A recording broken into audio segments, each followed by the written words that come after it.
오늘 토닥의 주제는 증상 발현 후 병원에 도착하기 전 무려 50%가 사망. 처치 이후에도 사망률이 5에서 10%에 이르는 무서운 질병, 심근경색입니다. 즉각적인 치료가 이루어지지 않으면 치명적인 결과를 낳는 심근경색의 발생 원인과 주요 증상 등에 대해 살펴보겠습니다. 원광대학교 이승률 선생님과 함께합니다. 선생님 안녕하세요. 네, 안녕하세요. 반갑습니다.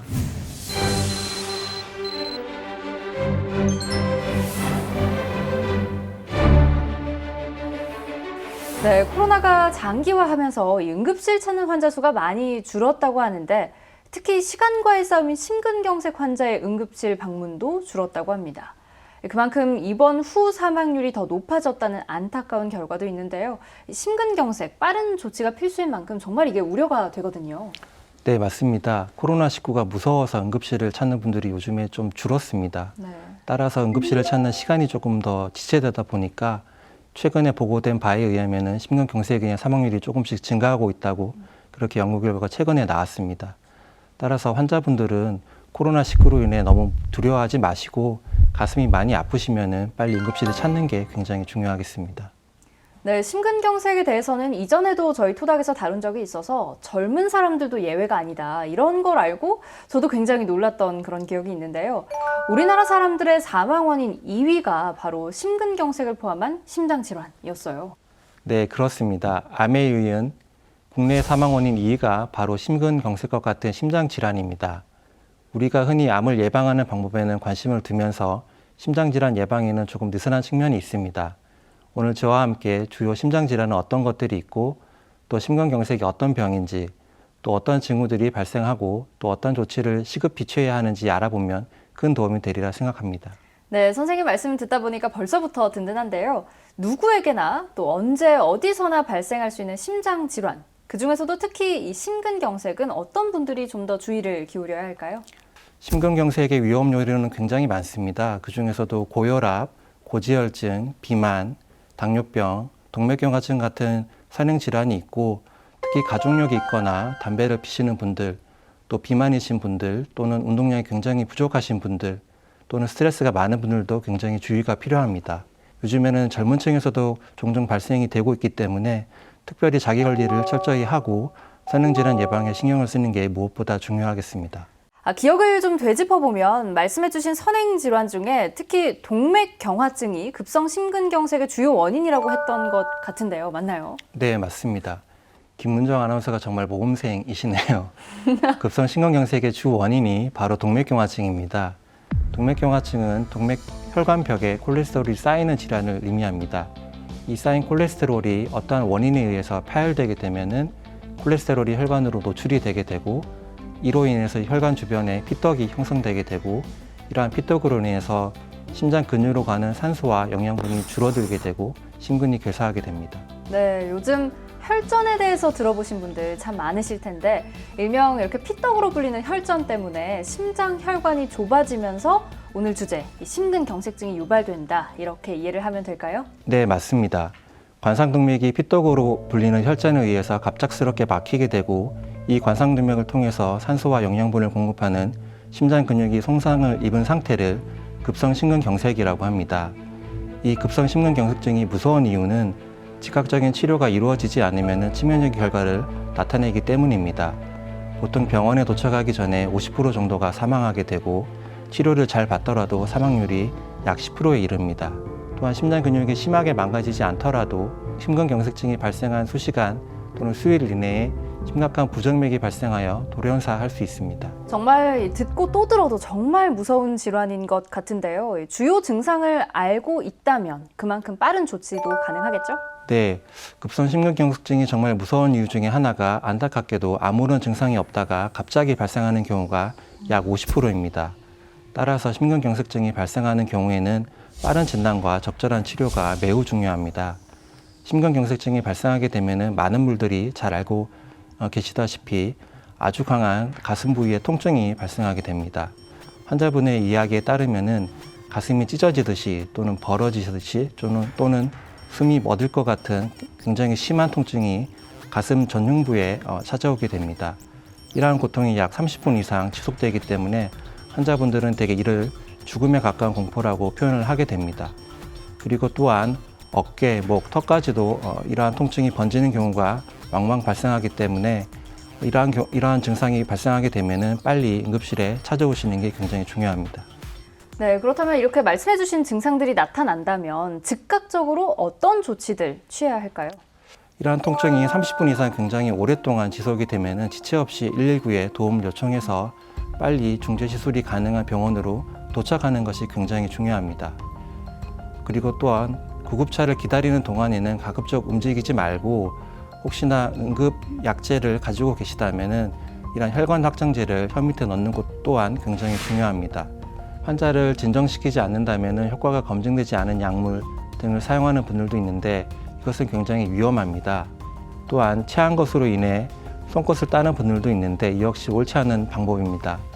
가슴 통증이 발생한 후 최대한 빨리 병원에 도착해야만 심근의 괴사를 막을 수 있으며 약 90분 이에 시술을 받아야지만이 심장 근육을 성공적으로 회복시킬 수가 있습니다. 지금 이승률 선생님과 함께 심근경색증이 어떤 질환인지 또 그 원인과 대처 방법에 대해서도 이야기 나누고 있습니다. 이번에는 시청자분들이 사연을 보내주셨거든요. 사연을 통해서 심근경색에 대해서 좀 더 알아보도록 하겠습니다.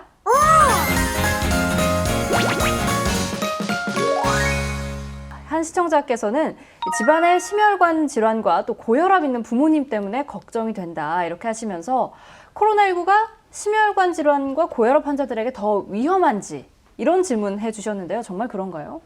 네, 일정 부분은 맞는 얘기입니다. 그 고혈압이나 심근경색 같은 질환을 가지고 있는 환자분들은 바이러스 감염에 취약하기 때문에 이 바이러스 자체가 심장의 근육에 염증을 일으키고 또는 심장 혈관의 혈전을 만들 수도 있습니다.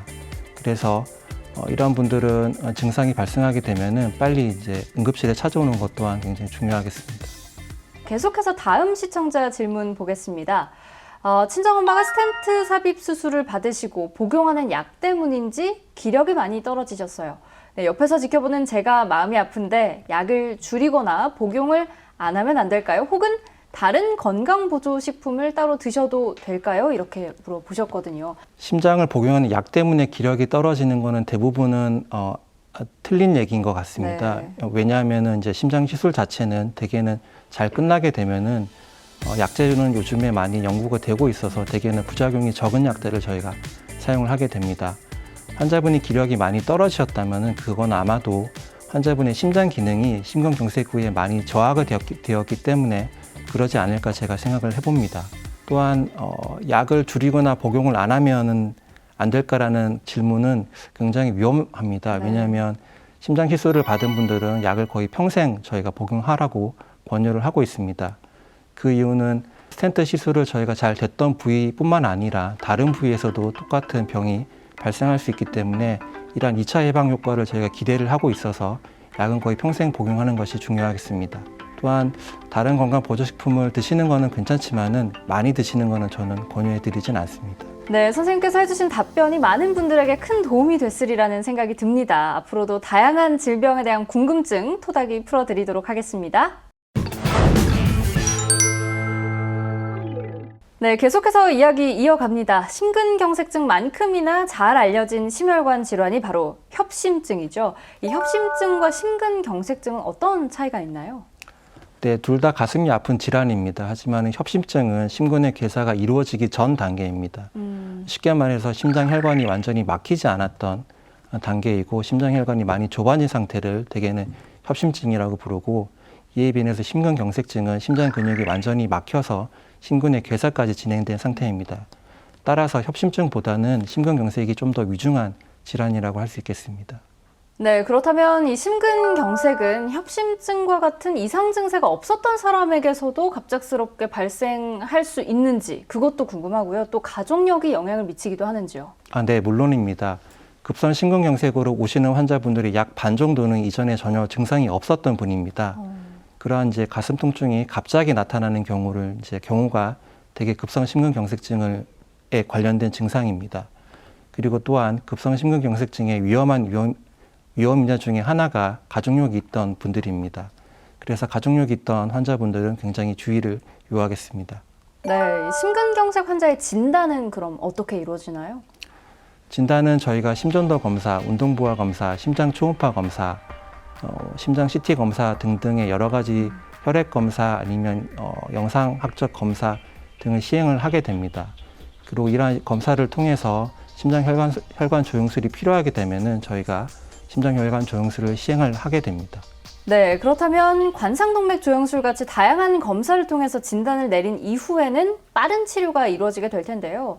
막힌 혈관을 어떤 방식으로 뚫게 되는지도 궁금합니다. 네, 이거는 심장혈관 조영술을 통해서 저희가 심장혈관을 쉽게 말해 뚫게 됩니다. 심장혈관 조영술은 대개 요골동맥이나 팔에 있는 동맥이나 아니면 대퇴동맥, 다리에 있는 동맥을 통해서 저희가 긴 카테터, 즉 도관을 심장까지 삽입을 하게 되고 그 도관을 통해서 풍선이라든지 스텐트를 저희가 삽입을 해서 막힌 혈관을 인위적으로 저희가 뚫어주게 됩니다. 네, 그럼 진단과 시술 이후로도 꾸준한 관리가 좀 필요해 보이지 않을까 이런 생각이 드는데요. 이 심근경색증에 발병했던 환자들이나 또는 심근경색증에 대한 두려움이 있는 분들에게 이것만은 꼭 지켜야 된다, 강조하고 싶은 부분 있으시다면요. 개인적으로는 저는 환자분한테 꼭 3가지를 말씀을 드리는데요. 첫 번째는 제일 중요한 게 심장약은 절대 끊으시면 안 된다. 거의 평생 복용하시라는 게 첫 번째고, 두 번째는 술은 한두 잔은 괜찮지만은 담배는 꼭 끊으셔야 된다고 꼭 얘기를 드립니다. 왜냐하면 담배는 심장 혈관뿐만 아니라 암을 발생하는 또 중요한 위험 인자이기도 하기 때문에 금연은 꼭 하시라고 얘기를 제가 드리고 있고요. 마지막으로 3번째는 심장 시술을 잘 받게 되면은 되게 활동하시는 데는 전혀 지장이 없습니다. 그래서 일주일에 3번 이상, 적어도 30분 이상 꼭 규칙적으로 운동을 하시라고 저는 얘기를 드리고 있습니다. 네, 선생님 마지막으로 토닥 시청자분들께 한 말씀 부탁드립니다. 네, 급성 심근경색증은 굉장히 위중한 질환입니다. 앞서 말씀드렸다시피 약 오시는 환자분의 50% 이상이 병원에 도착하기 전에도 사망하는 굉장히 무서운 질환입니다. 하지만은 저희가 급성 심근경색증의 원인을 잘 알고 잘 치료받는다면은 이 또한 극복이 가능한 질환입니다. 중요한 점은 환자분들이 가슴 압박이 30분 이상 굉장히 심하게 찾아오시게 되면은 빨리 응급실에 가시는 게 제일 중요한 포인트라고 할 수 있겠습니다. 누구에게나 급작스럽게 찾아올 수 있는 심근경색. 두려움 때문에 병원 가기를 망설였다가는 더 큰 화를 자초할 수 있습니다.